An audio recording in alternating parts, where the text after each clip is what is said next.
no és tan difícil. Lepidòpter.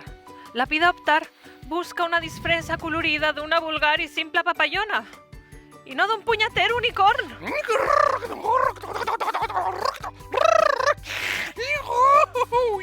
No t'agrada?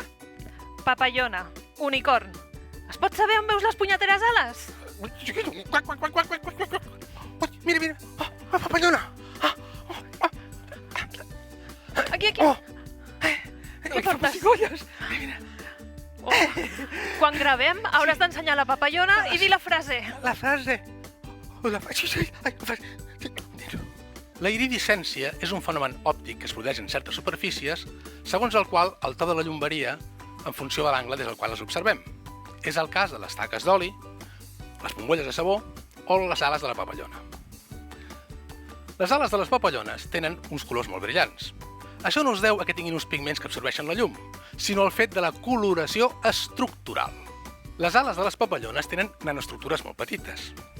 La longitud d'ona de la llum que incideix sobre elles és de la mateixa mida.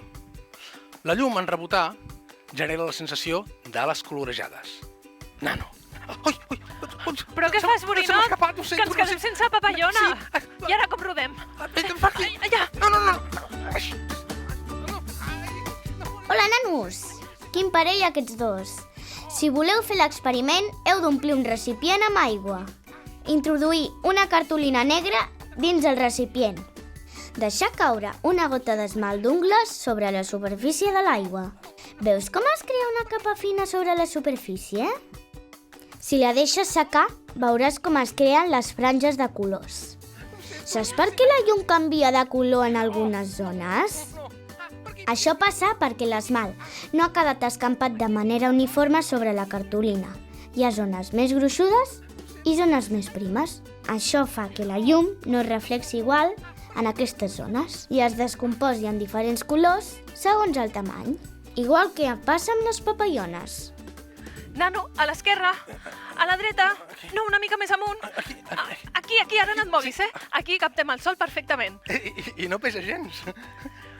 Veus? Aplicant la idea del fenomen, podem dissenyar plaques solars més primes que captin algunes de les longituds d'ona o colors de la llum. Així poden ser més barates i més petites. Va, llocs, que comencem! Nino, nano, al nanomón les coses no semblen el que són.